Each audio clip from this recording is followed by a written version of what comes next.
दोस्तों आज हम ट्रिक से क्लियर करेंगे प्रमुख वाद्य यंत्र और उनके वादक जो एग्जाम में बार बार पूछा जा रहा है। ये आगे वाले एग्जाम में भी काफी इंपॉर्टेंट होने वाला है। दोस्तों अगर आप ये वीडियो को एक बार पूरा देख लेते हैं ना तो जिंदगी भर कभी नहीं भूल पाइएगा, ये मेरा गारंटी रहा। तो चलिए वीडियो को आगे बढ़ाते हैं। देखिए हमारा पहला टॉपिक है सितार। आप सितार को सितारा से याद रख सकते हैं। सितार जो सितारा होते हैं ना मूवी के सितारा, उसको आप सितारा से सितार को याद रख सकते हैं। तो क्या था, दो दोस्त थे और वो उसमें से एक कहता है कि मैं सितारा बनूंगा, मूवी का मैं सितारा बनूंगा। तो क्या करते हैं, बंदे हंसने लगते हैं, बंदे हंसने लगते हैं कि हाँ हाँ ये सितारा बनेगा, ये सितार बनेगा, ये सितार बनेगा, इसको क्या आता है। बंदे हंसने लगते हैं, ठीक है। तब तक क्या हुआ कि वो सितारा बन जाता है। तो होता है क्या है कि निखिल बनर्जी वो निखर गया सर जी, वो निखर गया, वो सितारा बन के वो निखर गया, यानी कि सितार बन के निखिल सर जी, निखिल बनर्जी हो गया, निखर गया सर जी। जब वो सितारा बन गया तो उसके लिए विलायत से भी रिश्ते आने लगे, विलायत से भी रिश्ते आने लगे शादी के लिए। पहले तो वो उसके कोई नहीं पूछता था, बंदे हंसते थे। जब वो सितारा बनने की बात करता था बंदे हंसने लगते थे। और जब वो निखर गया सितारा बन के, सर जी जब वो निखर गया सितारा बन गए तब उसके लिए विलायत से भी रिश्ते आने लगे हैं। और अब क्या करता है वो, जब विलायत से रिश्ते आने लगते हैं तो वो शादी से परवेज यानी शादी से परहेज करने लगता है। शाहिद से परहेज करने लगता है। जो वो सितारा बन, उस पे बंदे हंसने लग रहे थे और वो सितारा बन के निखर गया, फिर विलायत से रिश्ते आने लगे तो वो शादी से परहेज करने लगा, ठीक है, शादी से परहेज करने लगा। फिर क्या होता है, फिर देखिए बुधादित्य मुखर्जी, बुद्धि चाहिए सर जी, सितारा बनने के लिए सर जी बुद्धि चाहिए, सितारा बनने के लिए बुद्धि चाहिए सर जी। और फिर क्या होता है, हम सब क्या प्रार्थना करते हैं सबसे, वो भी प्रार्थना किया जाता है, हे रविशंकर सॉरी, हे शंकर, हे उमा शंकर, मुझे मुझे सितारा बना दीजिए। वो जो बालक रहता है वो सितारा बनने के लिए बहुत भगवान शंकर, उमा शंकर, हे पंडित रविशंकर जी से कहता है कि हे पंडित रविशंकर, आप भगवान उमा शंकर से मेरे लिए प्रार्थना करिए कि मैं सितारा बन जाऊं। और वो सितारा बन जाता है। देखिए दोस्तों, ये सितार का रहा, ये सितार बनाने वाला प्रमुख, सितार बजाने वाले प्रमुख वादक रहे। अगर आपको अच्छा से समझ आया तो वीडियो को शेयर करिएगा, लाइक करिएगा, चैनल को सब्सक्राइब करिएगा। ऐसे ही ट्रिक्स आते रहेंगे। चलिए हम आगे की क्वेश्चन की ओर बढ़ते हैं। हमारा अगला अगला वाद्य यंत्र है सरोद। हमारा अगला वाद्य यंत्र क्या है, सरोद। सरोद को कैसे याद रखेंगे, सरोद की हम लिख लेते हैं सरहद। सरहद पता है ना, बॉर्डर। सरहद हम लेते हैं, इसका लिख, सरहद हम इधर लिखते हैं, सरहद, सरहद लेके रखेंगे, ठीक है। तो क्या कहता है, जरा भी दारू पी के सरहद पे मत जाना, जरा भी दारू पी के, जरा जरीन दारू वाला पी के सरहद पे मत जाना। जरा भी दारू वाला मतलब जरीन दारू वाला, सरहद यानी सरोद। जरीन दारू वाला क्या बजाते थे, सरोद बजाते थे। जरा भी दारू पी के सरहद पे मत जाना, ठीक है। सरहद की हिफाजत, हिफाजत हाफिज से हिफाजत। सरहद की हिफाजत कौन करते हैं, हम सरहद की हिफाजत हमारे फौजी भाई करते हैं। हम तो सरहद की हिफाजत के लिए हमेशा कोई ना कोई तैयार रहता है। फिर क्या होता है, कभी कभी कभी कभी सरहद पे मुक्केबाजी भी होने लगता है, दुश्मन उनसे भाग जाते हैं डर के, मुक्केबाजी होने लगते हैं सरहद पे। मुक्केबाजी, मुकेशबाजी होता है तो दुश्मन शर्मा के भाग जाते हैं, ठीक है। जब सरहद पे मुक्केबाजी होने लगता है और अपना भारत देश उन पे भारी पड़ने लगता है तो वो लोग शर्मा के भाग जाते हैं। मुकेश शर्मा मुक्केबाजी से शर्मा के भाग गए, ठीक है। कहाँ पे होता है, सरहद, सरोद पे होता है, ठीक है। चलिए, विश्व जीत रहा है, सरहद को जीतने के, सरहद को सॉरी, विश्व जीतने के लिए राय बनाना पड़ेगा, विश्व जीतने के लिए राय बनाना पड़ेगा और सरहद को पार करके जाना पड़ेगा, ठीक है। विश्व जीतने के लिए आपको सरहद पार करना पड़ेगा कि नहीं। ये नहीं कि आप घर में बैठे और सरहद पार करेंगे, नहीं नहीं। विश्व जीतने के लिए आप पहले राय बनाइएगा और उसके बाद सरहद पार करिएगा, यानी विश्व जीत रहा है, सरहद सरोद बजाते थे, ठीक है। चलिए और देखते हैं इसमें, अली अकबर खां। इसमें क्या होता है, ये सरहद पे क्या क्या होता है, रोज हमारे अखबार में छपता है। अकबर को हम अखबार से याद रख सकते हैं, अखबार, न्यूज़पेपर, ठीक है। सरहद पे क्या क्या होता है वो रोज हमारे अखबार में छपता है, रोज अखबार में छपता है। बुद्ध देवदास गुप्ता। देखिए जो कुछ बुद्धि देवदास होते हैं, बुद्ध मतलब जो बुद्धि वाले, वो गुप्त रूप से सरहद पार कर जाते हैं, गुप्त रूप से सरहद पार कर जाते हैं, यानी गुप्त रूप, गुप्त बुद्धि वाले, बुद्धि देवदास उसको बोलते हैं ना, जिसके पास बहुत बुद्धि है, बुद्धि देवदास। तो बहुत बुद्धि वाले गुप्त रूप से सरहद पार कर जाते हैं, यानी बुद्ध देवदास गुप्ता सरहद बजाते रहे, ठीक है। अलाउद्दीन खां, अलाउद्दीन खां क्या किया था, सरहद पार करके भारत आया था। अलाउद्दीन खां, अलाउद्दीन खिलजी सरहद पार करके भारत आया था, ठीक है। तो अलाउद्दीन खां सरहद बजाते हैं, ठीक है। अमजद अली, अमजद अली आपको पता है, शोले मूवी में जो गब्बर सिंह रहता है उसका नाम अमजद अली रहता है। तो क्या होता है, वो मूवी जब आता है तो मूवी इतना मतलब इतना ज्यादा हिट करता है कि मूवी सरहद पार हो जाता है। तो अमजद अली का मूवी शोले सरहद पार कर जाता है, सरहद, ठीक है। आइए इसको एक बार रिकॉल कर लेते हैं, देखिए यहाँ पे शुरू से। जरा भी दारू पी के सरोद मत जाना, मतलब जरा भी दारू पी के सरहद मत जाना, ठीक है। हाफिज खां, सरहद की हिफाजत हमेशा होती रहती है, हमेशा होती रहती है सरहद की हिफाजत, कोई नहीं कोई करता रहता है, इसलिए कभी भी जरा भी दारू पी के सरहद पे मत जाना, सरहद यानी सरोद, ठीक है।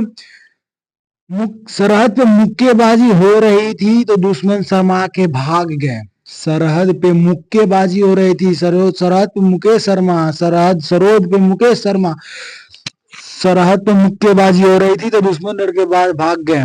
विश्व जीतने के लिए आपको, विश्व जीतने के लिए आपको राय बनानी पड़ेगी और सरहद के पार जाना होगा। सरहद से पार जाइएगा तभी विश्व जीत जाइएगा, ये नहीं कि घर में बैठा और विश्व जीत गया, ठीक है। सरहद पे क्या क्या होता है डेली अखबार में छपता है, डेली अखबार में छपता है, अखबार में हमको पता चलता है सरहद पे क्या चल रहा है क्या नहीं चलता है। बुद्ध देवता, जिसके पास ज्यादा बुद्धि होता है वो गुप्त रूप से सरहद पार कर जाते हैं, ठीक है। अलाउद्दीन खिलजी कहाँ सरहद पार करके भारत आया था, अलाउद्दीन खां सरहद बजाते हैं। अमजद अली, शोले मूवी में अमजद अली यानी गब्बर सिंह का मूवी पूरा एकदम इतना हिट होता है कि वो सरहद पार चला जाता है, ठीक है। दोस्तों आपको कहीं कुछ समझ में ना आए तो आप कमेंट में बताइएगा, मैं दोबारा चाहूंगा कि नए ट्रिक से आप लोग को याद कराऊं। संतूर, देखिए संतूर को हम लिख लेते हैं संतरा से, संतरा खाए होगा सब लोग, ठीक है। वो वर्षा के मौसम में ज्यादा होता है संतरा, ठीक है। देखिए वर्षा अग्रवाल, वर्षा के महीना में अगर आपको संतरे खाने हैं तो वर्षा के महीना में बहुत मिलता है, बरसात में संतरे बहुत मिलता है। अगर अग्रवाल, अगर संतरा खाना है तो बरसात में खाइए, बहुत ज्यादा मिलता है और फ्रेश मिलता है। अभय रुस्तम सोपोरी, जो अभय जो है वो बहुत छुपा रुस्तम निकला। वो क्या करता है, सब लोग से छुपा उपा के 100 बोरी संतरा खरीद लाता है। अभय रुस्तम सोपोरी 100 बोरी, अभय बहुत बड़ा छुपा रुस्तम निकलता है, वो 100 बोरी संतरा खरीद लाता है। और फिर वहां संतरा लाने के बाद क्या करता है, उसे संतरा सज नहीं रही थी तो वो क्या करता है, जहां जहां भजन होता है वहां पे 100 बोरी, पूरा के पूरा 100 बोरी दान कर देता है, संतरा पूरा दान कर देता है। उसे जब सज नहीं रहा था, मतलब उसे वो खत्म नहीं कर पा रहा था, तो क्या करता, खराब हो जाता है, इसलिए जहां जहां भजन चल रहा था वहां पे 100 बोरी दान कर देता है, पूरा 100 बोरी 100 बोरी संतरा दान कर देता है, यानी संतूर होता है, ठीक है। यानी भजन 100 बोरी संतूर बजाते हैं। शिव कुमार शर्मा, शिव कुमार शर्मा, आपको पता है शिव कुमार से क्या, शिवरात्रि ले लेंगे, शिवरात्रि पे सारे लोग संतरा को बहुत ज्यादा पसंद करते हैं, शिवरात्रि पे सारे लोग संतरा को बहुत ज्यादा पसंद करते हैं। तो उसमें क्या होता है, इतना ज्यादा उसमें इस संतरा का डिमांड होता है कि सारा संतरा डर मतलब खत्म हो जाता है, और जो वो लाया रहता है, जो अभय रुस्तम सोपोरी लाया रहता है, वो शर्मा जाता है। शिवरात्रि में इतने ज्यादा संतरे का डिमांड होते हैं कि सो अभय रुस्तम सोपोरी शर्मा जाता है। फिर क्या होता है, तुरंत तुरंत, हे आचार्य जी, जिसको संतरा मिल गया वो तो खुश है, लेकिन जिनको नहीं मिल पाया वो तुरंत एक दूसरे में भट्टा भट करने लगे। जिनको संतरा मिल गया वो तो खुश है, जिनको नहीं मिला वो एक दूसरे को भट्टा भट करने लगे। आचार्य जी क्या करें हम। आचार्य जी फिर बोलते हैं कि जाओ संतूर यानी संतरा और लेकर आ जाओ, ठीक है।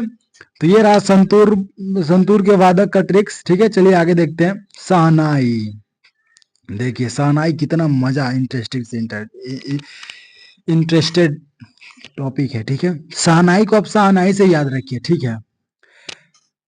दो दोस्त थे, ठीक है। दो दोस्त थे, वो जा रहे थे किसी शादी में शहनाई बजाते, वो शहनाई बजाते थे, तो जब वो आते हैं तो लोग क्या कहते हैं, क्या मिला शादी में जाने के बाद क्या मिला, तो वो बोलता है 20 मिला, यानी 20 रुपए मिला और फ्री का खाना मिला, 20 मिला खा, मतलब 20 रुपए मिला और फ्री का खाना मिला। जब लोग पूछते हैं कि क्या मिला शादी में शहनाई बजा के, तो वो बोला कि 20 मिला और साथ में फ्री का खाना मिला, ठीक है। मधुकर टी धूमिल, अगर तुम शहनाई सुन लिए हो तो मधुकर यानी मधुरता से रहे, वरना 3 2 5 करेगा तो मिट्टी में धूमिल कर दूंगा, ठीक है, समझे। मतलब जब वो लोग पूछते हैं तो वो बोलता है कि 20 मिला और फ्री का खाना मिला, फिर भी वो कुछ कुछ बोलते रहते हैं, तो वो बोलते हैं मधुरता से रहे, वरना 3 2 5 करेगा तो धूमिल कर दूंगा मिट्टी में, मारूंगा इतना कि धूमिल हो जाओगे, ठीक है। और अगला क्या है, दयाशंकर जगन्नाथ। दयाशंकर जगन्नाथ कैसे रखोगे बताओ यार। सर दिन क्या होता है, सब लोग भगवान शंकर का, जगन्नाथ भगवान से प्रार्थना करते हैं, हे भगवान, हे दयाशंकर, हे जगन्नाथ, आप मुझ पे दया बना कर रखिएगा, आप शादी के बाद दया दया बना कर रखिएगा। सब लोग प्रार्थना करते हैं ना शादी में, तो ऐसे रख सकते हैं, अली अहमद हुसैन, अली अहमद हुसैन। इसको कैसे याद रखेंगे, अहमदाबाद से इसको याद रखिए, अहमद से। वो लोग शादी के बाद अहमदाबाद चले जाते हैं, हसैन हुसी हसी खुशी अहमदाबाद चले जाते हैं, ठीक है। किस लिए जाते हैं तो पता ही होगा, हनीमून के लिए सब जाते हैं, तो वो लोग अहमदाबाद जाते हैं शादी के बाद। शहनाई में होता है तो फिर शहनाई देखिए, शहनाई से फिर से एक बार और रिकॉल कर देता हूँ।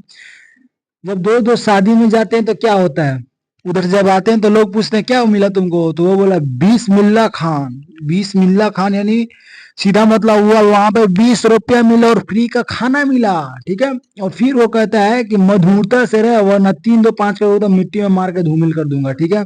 3 2 5 मत कर, वरना मधुरता से रहे, वरना 3 2 5 करेगा तो पूरा धूमिल कर दूंगा तुमको। फिर क्या होता है, दयाशंकर जगन्नाथ। फिर वो पति पत्नी क्या करते हैं, भगवान शंकर जी के मंदिर जाते हैं, कहते हैं हे दया शंकर, हे जगन्नाथ, पूरा जिंदगी भर में हम पे दया बनाए रखिएगा, अपना हम लोग का रिलेशन अच्छा रहे, दया बनाए रखिएगा। फिर क्या होता है, वो लोग हनीमून के लिए अहमदाबाद निकल जाते हैं, हंसी खुशी जिंदगी बिताने के लिए, ठीक है। और फिर वो क्या हो, वहां पे जाने के बाद क्या होता है, वहां पे जाने के बाद पत्नी कहती है, पत्नी कि मुझसे ज्यादा उल्टा पुल्टा बात मत करना, तो इतने मारूंगा कि लाल पीला हो जाएगा और वहीं पे तेरा अंत हो जाएगा, ठीक है। आप भी ध्यान रखिएगा, शादी हो जाने के बाद आप ज्यादा उल्टा पुल्टा मत बोलिएगा, वरना बीवी आपको लाल पीला कर देगी और वहीं पे आपका अंत हो जाएगा, ठीक है। ठीक है, चलिए अब देखते हैं बांसुरी। इन नीला, इन नीला नाम का एक बंदा था, नीला नीला नीला, उसका नीला मतलब कपड़ा पहनता था, वो बांसुरी बजाता था, ठीक है। वो इतनी मधुर बांसुरी बजाता था ना, राजा प्रसन्न हो जाते थे, यानी राजेंद्र प्रसन्ना, ठीक है। राजा पूरा प्रसन्न हो जाते थे उसके बांसुरी को सुन के, तो राजा से ये भी राजेंद्र हो गया, ठीक है। मतलब यानी कि देखिए इतना प्रसन्न, तो राजा का पूरा कुल करनी, राजा का पूरा कुल जो था वो सारा लोग प्रसन्न हो जाते हैं उस इन नीला के ऊपर, जो नीला कपड़ा पहन कर आता था बांसुरी बजाने वाला, ठीक है, उस पर प्रसन्न हो जाते थे। हरि प्रसाद चौरसिया, इतनी मधुर वो बांसुरी बजाता था, इतनी मधुर वो बांसुरी बांसुरी बजाता था, इतनी मधुर वो बांसुरी बजाता था कि ऐसा लगता था हरि प्रकट होके, चारों हरि प्रकट होके प्रसाद बांट रहे, तो कहाँ से बांट रहे हैं, चारों ओर से बांट रहे हैं। इतनी मधुर वो बांसुरी बजाता था कि हरि हरि प्रसाद, यानी कि ऐसा लगता था कि हरि स्वयं प्रकट होकर चारों ओर से प्रसाद बांट रहे हैं, चारों ओर चौरसिया प्रसाद, हरि प्रकट प्रसाद, हरि प्रसाद बांसुरी बजाते थे, ठीक है। संतोष संत, उसकी बांसुरी को सुन के, मतलब जैसे संत लोग को संतोष रहता है ना हर एक चीज से, उसकी बांसुरी को सुनकर भी संतोष पूरा मिलता था, हृदय को पूरा संतोष मिलता था, हृदय एकदम मगन हो जाता था, उसको कुछ नहीं चाहिए, संतोष मिल गया, बांसुरी की आवाजें सुन के संतोष मिल गया, ठीक है। लेकिन जब वो बांसुरी नहीं बजाता था, किसी दिन वो बांसुरी नहीं बजाता था, तो लोग रोने पर मजबूर हो जाते थे, रोनू मजूमदार हो जाते थे, रोने पर मजबूर हो जाते थे, ठीक है। फिर क्या हुआ, उसको एक सुझाव सूझी कि क्यों ना मैं पन्ना, पन्ना पता है, आम पन्ना, मैं क्यों ना लाल लाल आम के पन्ना का दुकान खोल देता हूँ, जिस दिन मैं बांसुरी ना बजाऊंगा लोग इसको पीकर खुश रहेंगे। तो वो क्या करता है, लाल आम का पन्ना का दुकान खोल देता है और लोग फिर से खुश हो जाते हैं। ठीक है, इसको एक बार और रिकॉल कर दूं कि बांसुरी वाला देखिए, नीला कपड़ा, इन नाम का बंदा जो नीला कपड़ा पहनता था वो इतनी मधुर बांसुरी बजाता था कि राजा प्रसन्न हो जाते थे, और राजा के साथ साथ उनके पूरा कुल भी प्रसन्न हो जाता था उस बांसुरी वादक इनके, मतलब जो नीला कपड़ा पहनता था उसके बांसुरी की मधुर सुन के। वो इतनी मधुर बांसुरी बजाता था कि लगता था कि स्वयं हरि प्रकट होकर प्रसाद चारों ओर से बांट रहे हैं। हरि स्वयं प्रकट होकर चारों ओर से प्रसाद बांट रहे हैं। उसकी बांसुरी को सुनकर एकदम संतोष, जैसे संतोष मिलता था, पूरा संतोष मिलता था। लेकिन जिस दिन वो बांसुरी नहीं बजाता था तो लोग रोने पे मजबूर हो जाते थे। ठीक है, फिर क्या होता है, वो उसको एक सुझाव, युक्ति सूझती है, सुझाव सूझती है कि क्यों ना लाल आम के पन्ना का दुकान खोल दिया जाए। जिस दिन हम बांसुरी ना बजाएं उस दिन लोग उसको पी कर, उसको घोष कर, यानी उसको पी कर पूरा प्रसन्न हो जाएंगे। पन्ना लाल घोष भी बांसुरी बजाते थे। ठीक है दोस्तों, ये वीडियो ज्यादा लंबा ना हो जाए, इसको लेकर मैं इसका पार्ट 2 भी अपलोड करूंगा।